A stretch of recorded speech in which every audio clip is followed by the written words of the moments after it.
The European system will falter for any number of reasons. The first rationale is both the most obvious and the least manageable. Europe's baby bust started before Asia's, with the Europeans passing the point of demographic no return even before the new millennium. Belgium, Germany, Italy, and Austria will all age into mass retirement in the first half of the 2020s, while nearly every country in a Central European line from Estonia to Bulgaria is aging even faster and will age out in the second half. Even worse, demographics alone ensure that Europe as we know it will collapse on a similar time schedule.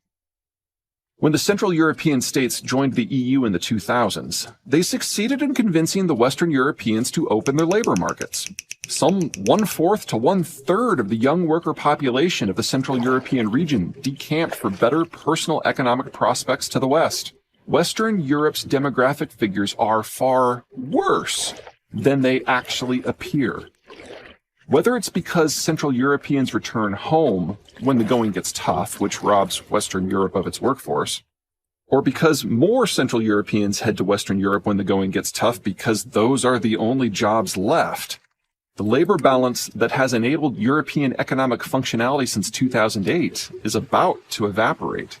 The demographic problem haunts in a second way.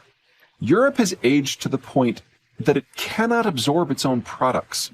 Europe must maintain a high level of exports to maintain its system.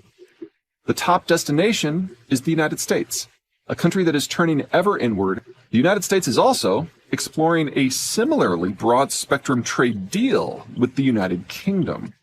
As any future trade peace with the EU will soon require London's sign-off, no one in continental Europe should count on easy rectification.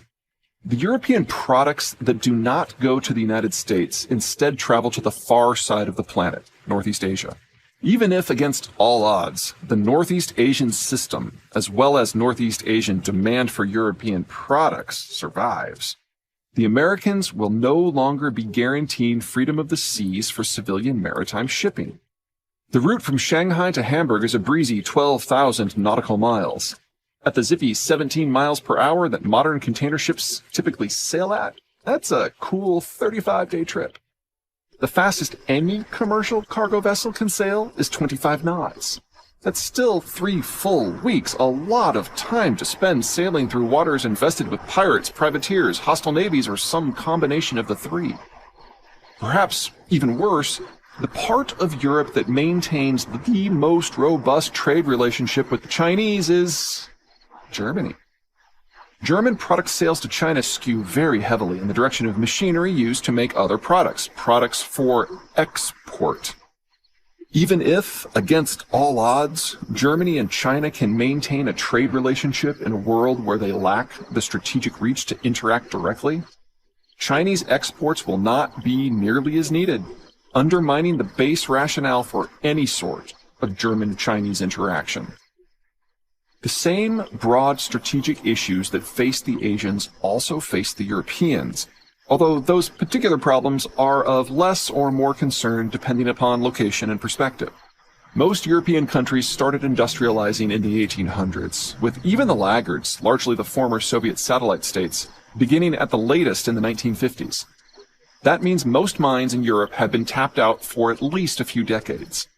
The Europeans, having been industrialized for at minimum a couple of generations, may not consume as many materials as the Asians, but they produce even fewer. The Chinese might import the vast majority of the materials they need, but typically, the Europeans must import them all. Most of the industrial commodities required for modern life come from locations far closer to Europe than East Asia, such as the Western Hemisphere and Africa. Several European countries, France and the United Kingdom come to mind, but so too do Spain, the Netherlands, Italy, and Denmark, have sufficient naval capacity to protect occasional shipping to and from the locations in question.